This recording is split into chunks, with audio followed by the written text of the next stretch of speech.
જય સોમનાથ મિત્રો, આપ સૌનું હાર્દિક સ્વાગત છે અમારી યુટ્યુબ ચેનલ જય સોમનાથમાં। તો મિત્રો, આજના વિડીયોની અંદરમાં આપણે વાત કરવાના છે ગુરુ પૂર્ણિમા વિશે।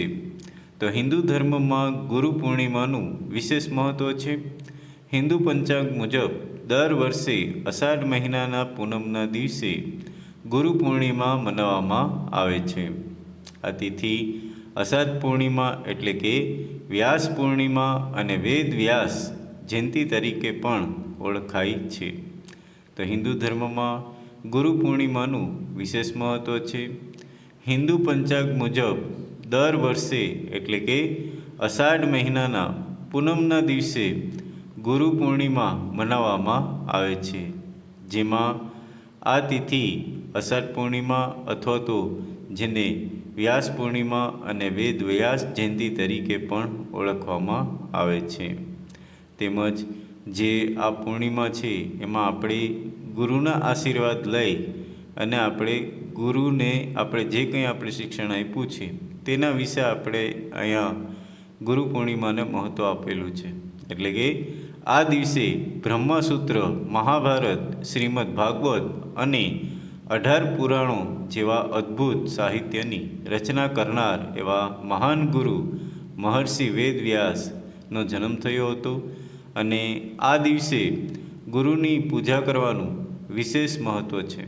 અને તેમજ આ પ્રસંગોએ પવિત્ર નદીમાં એટલે કે સ્નાન કરી અને દાન કરવાનું પણ વિશેષ મહત્ત્વ છે।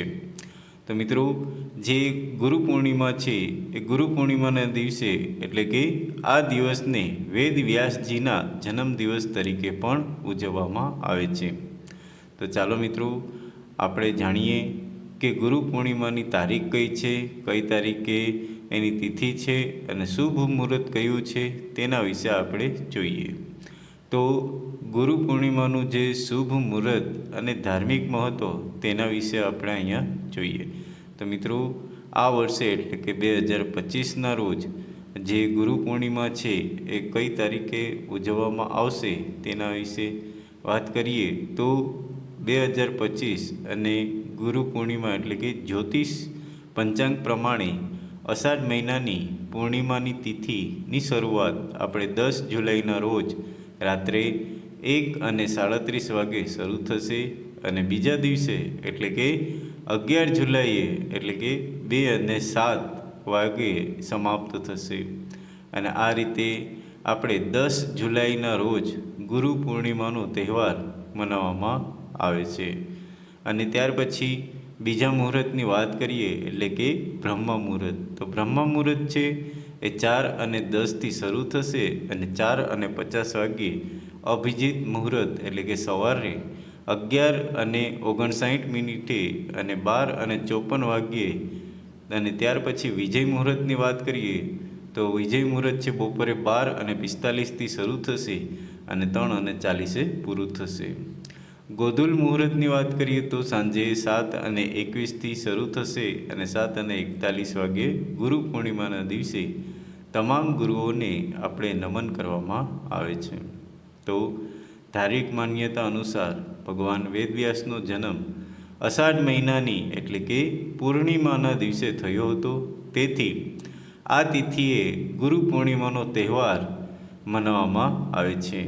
અને વેદવ્યાસે અનેક વેદો અને પુરાણોની રચના કરેલી છે, જે આપ સૌ જાણો જ છો અને એ રચના કરી હતી। અને આ ખાસ અવસર ઉપર આપણે ભગવાન વિષ્ણુ અને માતા લક્ષ્મી અને વેદવ્યાસજીની પૂજાનું વિશેષ મહત્ત્વ પણ છે।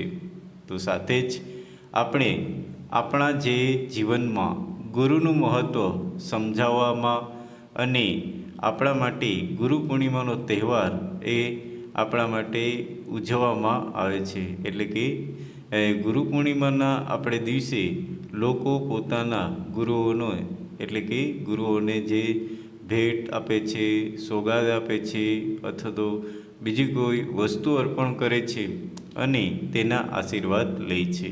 તો મિત્રો, તમે પણ તમારા જે જીવનમાં જે ગુરુ બનીને આવ્યા છે તમે પણ તેના આશીર્વાદ લ્યો, જેને આપણે સારા માર્ગે આપણે પહોંચાડ્યા છે, જેને સારું આપણે શિક્ષણ આપ્યું છે, સારા સંસ્કાર આપ્યા છે, જેમ કે આપણા માતા પિતા છે, આપણા જે વડીલો છે, આપણા જે શિક્ષકો છે, એવા તમામ ગુરુઓને આપણે વંદન કરીએ અને ગુરુ પૂર્ણિમાને આપણે ઉજવીએ.